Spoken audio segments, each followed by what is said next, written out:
Gia de Guzman, emosyonal sa bronze medal. Mission accomplished para sa Pilipinas dahil back to Japan ulit.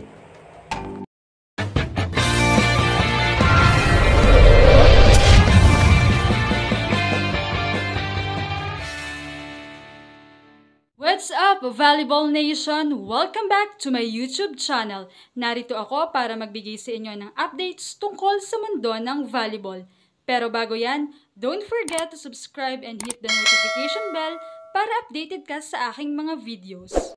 What a way to end this AVC Cup Challenge for Team Alas Pilipinas.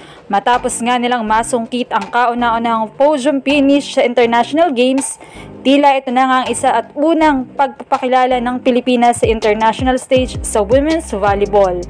Ramdam na ramdam ang suporta ng bawat Filipino fans. At nandun din ang eagerness ng ating Alas Pilipinas players na makapag-uwi ng medalya.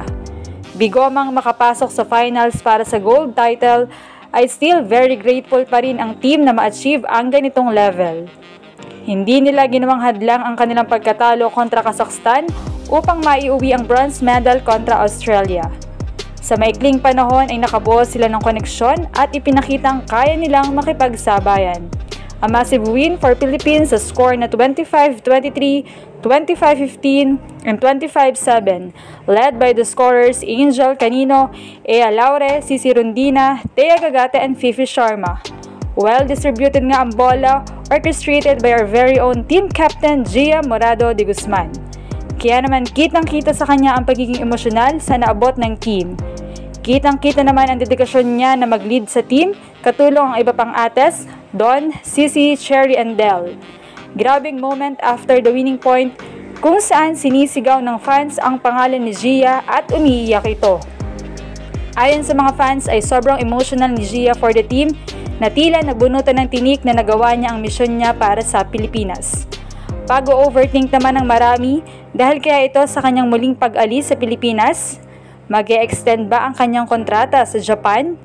Matatandaan kasing nang inalok daw si Gia para maglaro sa national team ay walang pagdadalawang isip na pumayag ito nang walang kapalit, ni walang bayad, basta eager siyang matulungan ang Pilipinas. Gayon din nang tanungin siya kung after ng national stint niya ay balik Creamline siya, wala pa raw siyang plano.